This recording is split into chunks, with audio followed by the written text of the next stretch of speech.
You, John Fitzgerald Kennedy, do solemnly swear. I, John Fitzgerald Kennedy, do solemnly swear. That you will faithfully execute the office of President of the United States. That I will faithfully execute the office of President of the United States. And will, to the best of your ability. And will, to the best of my ability. Preserve, protect, and defend the Constitution of the United States. Preserve, protect, and defend the Constitution of the United States. So help you God. So help me God.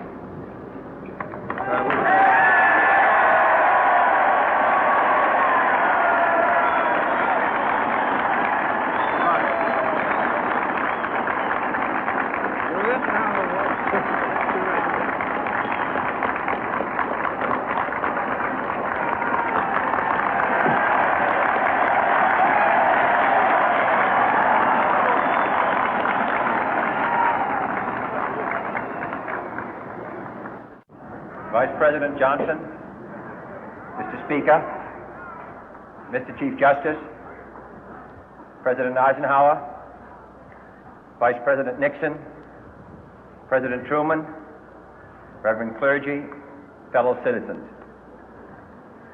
We observe today not a victory of party, but a celebration of freedom, symbolizing an end as well as a beginning, signifying renewal as well as change.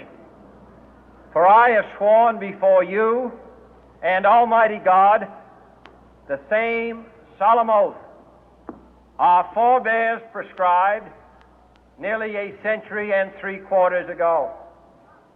The world is very different now, for man holds in his mortal hands the power to abolish all forms of human poverty and all forms of human life. And yet the same revolutionary beliefs for which our forebears fought are still at issue around the globe. The belief that the rights of man come not from the generosity of the state, but from the hand of God. We dare not forget today that we are the heirs of that first revolution.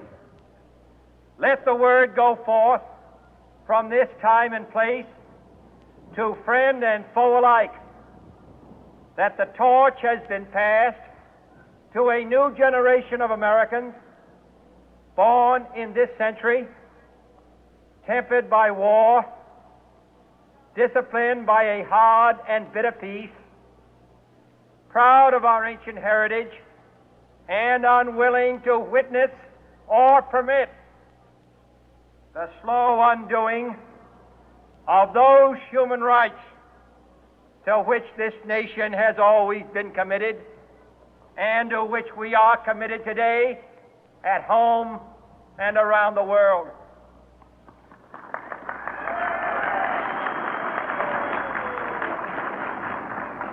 Let every nation know, whether it wishes us well or ill, that we shall pay any price, bear any burden, meet any hardship, support any friend, oppose any foe to assure the survival and the success of liberty.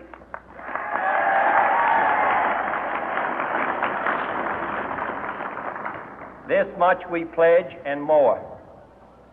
To those old allies whose cultural and spiritual origins we share, we pledge the loyalty of faithful friends. United, there is little we cannot do in a host of cooperative ventures. Divided, there is little we can do, for we dare not meet a powerful challenge at odds and split asunder. To those new states whom we welcome to the ranks of the free, we pledge our word that one form of colonial control shall not have passed away, merely to be replaced by a far more iron tyranny. We shall not always expect to find them supporting our view, but we shall always hope to find them strongly supporting their own freedom, and to remember that in the past, those who foolishly sought power by riding the back of the tiger ended up inside.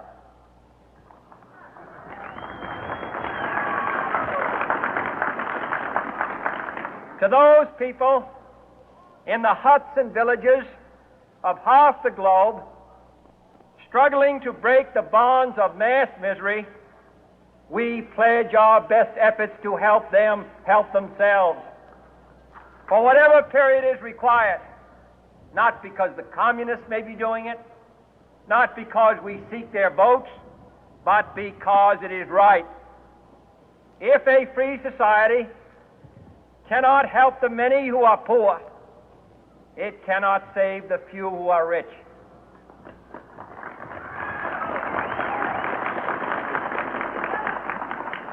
To our sister republics south of our border, we offer a special pledge to convert our good words into good deeds, in a new alliance for progress, to assist free men and free governments in casting off the chains of poverty. But this peaceful revolution of hope cannot become the prey of hostile powers. Let all our neighbors know that we shall join with them to oppose aggression or subversion anywhere in the Americas. And let every other power know that this hemisphere intends to remain the master of its own house.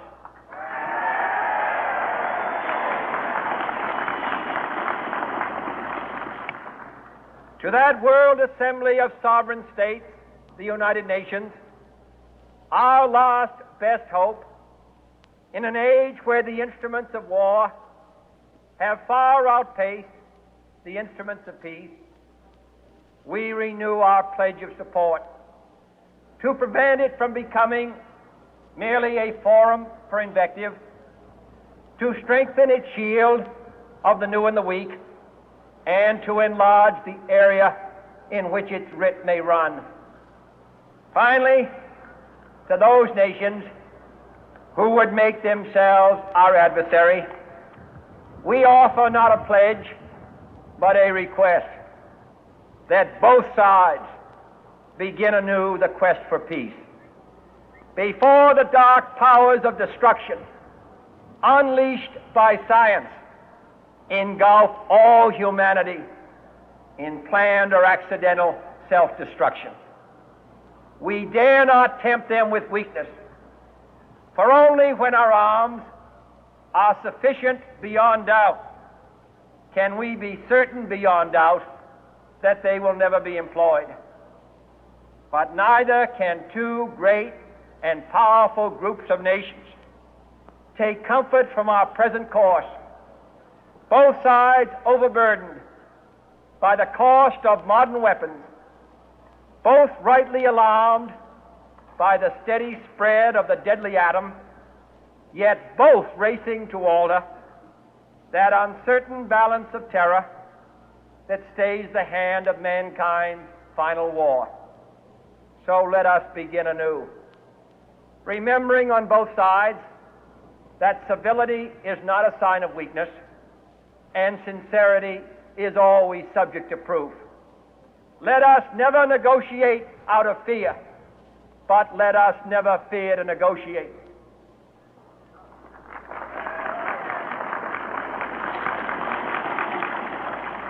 Let both sides explore what problems unite us, instead of belaboring those problems which divide us. Let both sides, for the first time, formulate serious and precise proposals for the inspection and control of arms, and bring the absolute power to destroy other nations under the absolute control of all nations.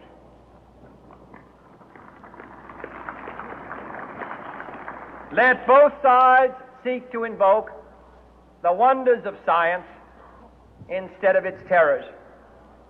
Together, let us explore the stars, conquer the deserts, eradicate disease, tap the ocean depth, and encourage the arts and commerce. Let both sides unite to heed in all corners of the earth the command of Isaiah to undo the heavy burden and let the oppressed go free. And if a beachhead of cooperation may push back the jungle of suspicion, let both sides join in creating a new endeavor, not a new balance of power, but a new world of law, where the strong are just and the weak secure and the peace preserved. All this will not be finished in the first 100 days, nor will it be finished in the first 1,000 days, nor in the life of this administration, nor even perhaps in our lifetime on this planet. But let us begin.